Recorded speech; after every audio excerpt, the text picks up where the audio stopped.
All right, let's get right into it. Today, we're breaking down OpenAI's brand new creation, Sora 2. And this is a big one because it's not just a huge leap forward for AI video, it's a whole new social platform that comes with it. So OpenAI didn't exactly bury the lead here. They kicked things off with this incredibly bold claim: the most powerful imagination engine ever built. Wow. So what exactly do they mean by that? And more importantly, how could this really change, everything about how we create and share videos online? So what actually is Sora 2? Let's peel back the layers here. To really get why OpenAI is calling this a new reality engine, we've got to look at how far it's come from the first version. Okay, think about this for a second. It was just back in February 2024 that we saw Sora 1. It was cool, sure, but it felt like a tech demo, a proof of concept. Now, not even 2 years later, they're calling Sora 2 the GPT 3.5 moment for video. That's an absolutely insane jump in a very, very short amount of time. And let's be clear, this isn't just some small incremental update. The first Sora, it struggled. The physics were kind of floaty, it couldn't make any sound, and stories just fell apart. Sora 2, on the other hand, it gets physics. It generates the whole shebang: dialogue, sound effects, everything synchronized. And it can actually tell a coherent story. This is a total game changer. And here's where it gets really fascinating. You see, older AI models, they would kind of cheat to get the job done. If you asked for a basketball shot, the ball might just magically appear in the hoop. But Sora 2, it can actually simulate failure. It can show a missed shot that bounces off the rim in a way that looks totally real. It's that ability to model the messy, imperfect parts of reality that makes it feel so much more believable. But look, the model itself is only half the story. The really huge news here is where you can actually use it. And that's in a brand new social app that OpenAI built from the ground up just for AI content. Yep, you heard that right. OpenAI is launching its own direct competitor to TikTok and Instagram Reels. It's an app for your phone with a scrollable feed, just like you're used to, but with one major difference. Literally everything on it is made with Sora 2. So what's the killer feature? What's at the very heart of this new app? It's something they're calling Cameos.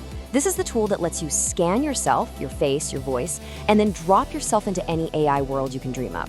You get to be the star of the show. So how does that work? Well, they've made it a pretty deliberate 3-step process. First, you record a quick clip of yourself. Then you do what they call a liveness check, basically proving you're a real person. And then you get to the most crucial step of all: setting your permissions. This is where you get total control over who gets to use your digital double. Okay, so let's zoom out and think about what this all means for the creator economy. Because for people making content on YouTube and TikTok, this could change everything. For creators, Sora 2 is like having an invisible, infinitely powerful production studio in your pocket. Imagine being able to create a whole series with the same characters, scene after scene, without any continuity errors. And with audio and dialogue generated right in the app, a huge chunk of post-production work just vanishes. The speed from idea to upload is just gonna be insane. Now, what's interesting is OpenAI is betting that because it's so easy to create, people will use it differently. They're hoping it becomes less about making polished, high-production videos for a big audience and more about, personal, fun, spontaneous stuff you send to your friends. Kind of like a new form of text message or a superpowered GIF. But, of course, it's not going to be a total free-for-all. With great power comes new rules, right? YouTube has already updated its policies to get ahead of this, basically saying that if you just mass-produce low-effort AI videos, you're not getting monetized. So the message to creators is clear. You still have to bring your own unique creativity, your own storytelling to the table.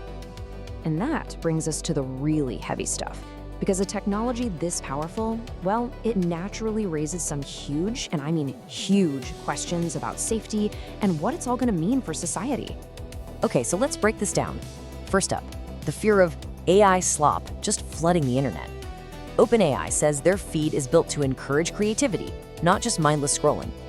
For deepfakes and misinformation, they're putting visible watermarks on videos. Plus, this industry standard called C2PA metadata, which is kind of like a digital birth certificate that tracks where a video came from. And for copyright, they're using an opt-in system, so rights holders can pull their work from the training data. Now, this is a point OpenAI is really hammering home: user control. When it comes to your Cameo, your digital likeness, you are in the driver's seat, 100%. You decide who uses it, and you can change your mind and revoke that permission or even delete a video it's in at any time. And it's not just about tech fixes. OpenAI is also hiring more human moderators. Their job is to look for the stuff that algorithms might miss. Things like bullying, harassment, all that nuanced, tricky stuff that really needs a human eye. But is it enough? Experts like Professor Jose Marichal are warning that the challenge here is just massive. The core worry is that a flood of perfectly realistic, synthetic content could completely erode our shared sense of reality, the very information ecosystem we all depend on. So there you have it. The technology is undeniably impressive, and the creative tools are mind-blowing. But it leaves us with this huge, lingering question. As AI gets better and better at generating our reality, who gets to be the curator of our truth?